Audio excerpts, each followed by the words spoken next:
Now, there's dangers to be in the present moment. There's dangers to express love.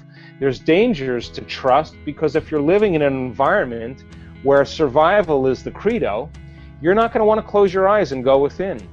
You're not going to want to trust anybody. You know, this is not a time really to relax. This is a time to be vigilant. So then people they can intellectually understand it, but they can't get to that level because they're always perceiving their environment as the jungle. So when we begin to overcome those emotions of stress that are highly addictive, the body is no longer being tormented like an addict. That is when the body starts to liberate energy, and that's when our heart starts to open, and that's when we start to believe in possibility again. So if our personality creates our personal reality, we make a decision first. We examine who we've been, and I call it crossing the river of change, from the old self to the new self. Crossing that river is going to be uncomfortable. It's going to feel unfamiliar, and you are going to feel like it's unpredictable, because the moment you're no longer thinking that way or acting that way or feeling that way, you're going to feel like an unknown. Now, this is the biological, the neurological, the chemical, and even genetic death of the old self. This is the pain that you experience because the body's looking for its familiar chemical state. That pain is normal, and if you understand that void, that unknown, is the perfect place to create in. That's the place you want to create in, and not to fear it, but to embrace it. And your body's craving the familiar chemicals that it's addicted to, then you might want to say when you're in that place, well, the best way to predict my future is to create it, not from the known, but from the unknown. Now, this perfect place of creation is where people begin to do the uncommon. This is where their soul begins to speak to them. This is where they see a greater purpose for themselves in their lives, and they're no longer playing by the small-minded games any longer, because they're connected to some bigger vision in the future. I think transformation is really the one thing that I'm more passionate about than anything else. And so I think number one, taking time out of our busy day for ourselves is the greatest service that we can do for ourselves, for our family, for the people we work with, and for our community. Now, if most people's attention is on their external environment, on their body, and on time, and they wake up every morning and they get out of bed and they do the same thing they've been doing for the last 20 years, then their body's already programmed into a predictable future. Their body's already on autopilot. They have a thought of the coffee pot, and the next thing they know, they have coffee in their hand. They have a thought of the shower, the next thing they know, they're in the shower. They have a thought about going to work, the next thing they know, they're in their car. So their body is following their mind. If they're living by the same emotions every single day, then their body, for the most part, is in the past, because emotions are a record of the past. So finding the sweet spot of the present moment in our meditation is so highly important, because the body has been trained to be in the future. So then most people, when they take their meditation and they stick it in as another thing to do so they don't have to feel guilty, that's not the answer either. Working with your body and understanding that it's the animal, and we do this in our workshops. We make people, we don't make them, we ask them in their meditations to really get to that point where they're unfolding in that infinite field of potentials as thought alone. In other words, if you're going to heal yourself by thought alone, or create something in your life by thought alone, then you have to become thought alone. This is the key element where all of a sudden now, when you keep practicing bringing your body back into the present moment, and you become aware that it's thinking about, well, what about this thing I have to do, and this plane I have to catch, and this contract I have to sign, and that person I have to call, that's a predictable future. And you become aware that you're investing your energy into that reality, because where you place your attention is where you place your energy. Or you're living by some emotion of impatience or frustration or vigilance, then you're siphoning energy out of the present moment, and you have no energy to create with. So every time you become conscious that you're moving out of the present moment, and just like riding an unbridled stallion, every time you bring that body back into the present moment and you relax it back down into the present moment and you surrender into nothing, every time you do that, you're reconditioning your body to a new mind. In other words, you're not allowing your body to become the mind. Now, people will say, well, that's going to take a lot of work. And I say to them, well, what's the alternative? What do you want to do? You want to do drugs? I mean, nothing is going to help you to get to the present moment but you.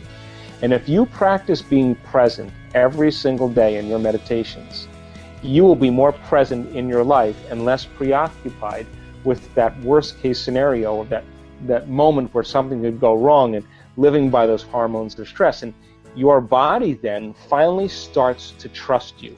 And when your body finally starts to trust you is the moment it's not worried about the unknown. The unknown is no longer dangerous. The unknown is actually an adventure. So we do the work in teaching people how to find the present moment. And when they begin to distinguish between when you're present and when you're not present, and they're able to do that well enough, they'll know the moment it's time to create. Now, this funny thing happens if you really lock into the present moment. All the things you thought you wanted, you no longer want, because you feel so whole in that moment, it's impossible to want. Now, that's when duality begins to unify, and that's the moment now where you're no longer living in polarity. I call that the natural state of being. And so finding the present moment is one of the key elements that we use. Once you find the present moment, then the next step is to teach your brain and body emotionally what a new future is going to feel like. In order for you to do that, or in order for us to do that, we have to become conscious about how unconscious we are. And we've been talking about that. The more you don't allow that thought, that behavior, that emotion to slip by your awareness, the more prone you are to be Gandalf on the bridge. And that monster that he was facing symbolically was all of his energy that was invested in the ego and in the old self. And when the God within us stands up and says, "You may not pass ever again," that's the moment that the soul begins to speak. And so we do the work every day to present ourselves as a greater expression of ourselves every day.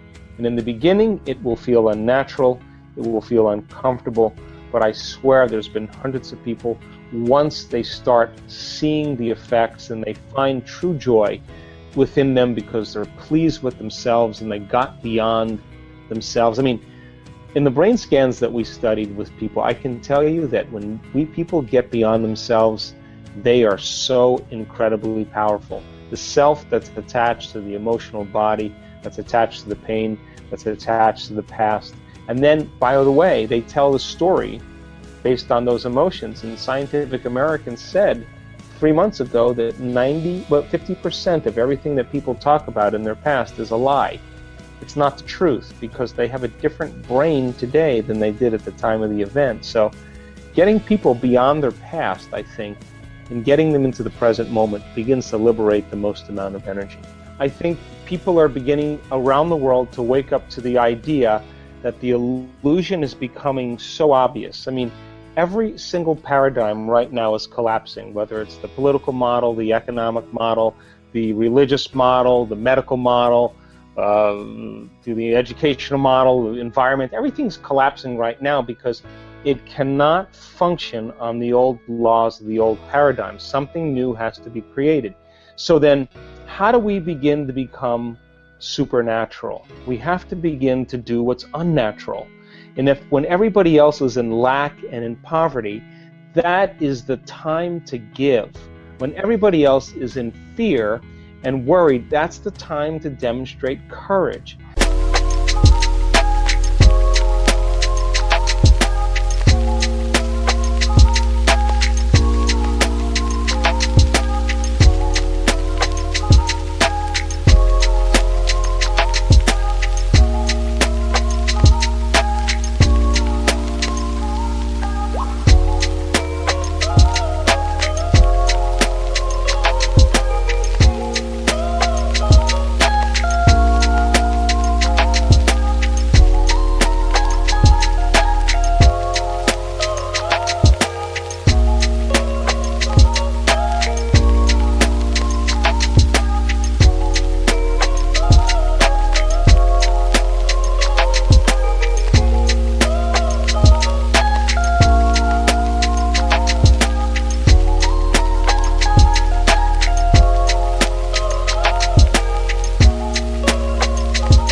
everybody else is judging and warring, that's the time to show love and compassion. And if we keep doing the unnaturals long enough, sooner or later we'll begin to become supernatural. So our soul's journey then is to really to step out of the quagmire and the limited beliefs and perceptions that keep us playing in this limited realm, this limited density, where we are matter trying to change matter.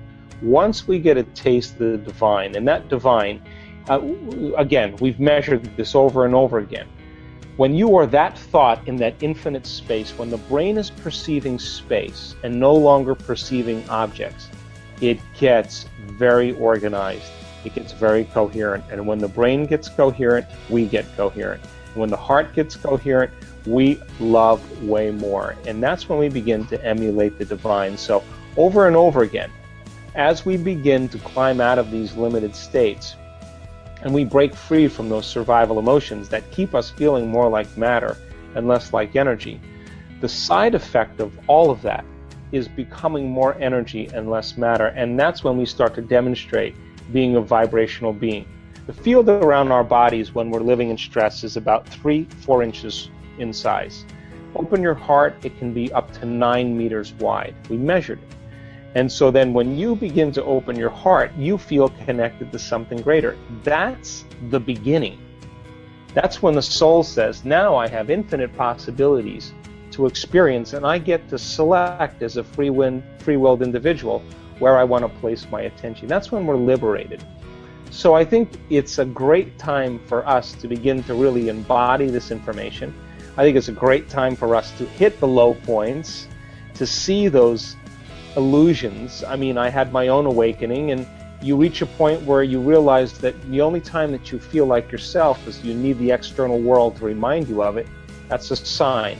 When you can find an identity of yourself in the quietness and solitude of your own presence, that's when you're no longer seduced by the external world, and that's when you begin to experience true freedom. I hope you enjoyed this amazing interview with Dr. Joe Dispenza. We are continuing with our daily practice of completing the inspiring quotes. You need to complete the quote with the words that are missing, and if you can do it first and give us the right answer, you're the daily winner. In the previous video we were looking for 2 words of the Joe Dispenza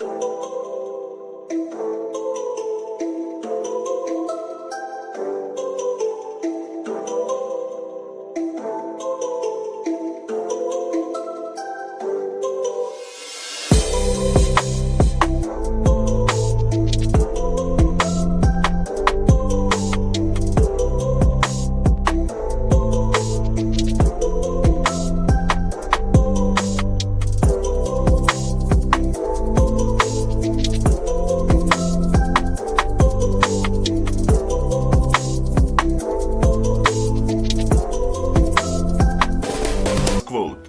The quote goes like this: whenever you say I am anything, you're commanding your mind and your body towards, and the correct answer was a destiny.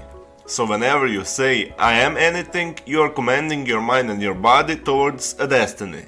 Congratulations to everyone with the correct answer, and to everyone who tried but didn't guess the answer. Today's quote is also from Joe Dispenza. We are looking for 2 words, so the quote goes like this: turn your brain from a record of the past into a map of. Write your answers in the comments below the video and tell me if you love this video and our new way of ending the videos. If you like this video, give your thumbs up and share it with your friends. Help me make this video more popular by sharing it. Even if you're not sure what the correct answer is, try and guess. The first one with the correct answer is the winner. So don't forget to subscribe and hit that bell button and don't miss any of new videos and new challenges.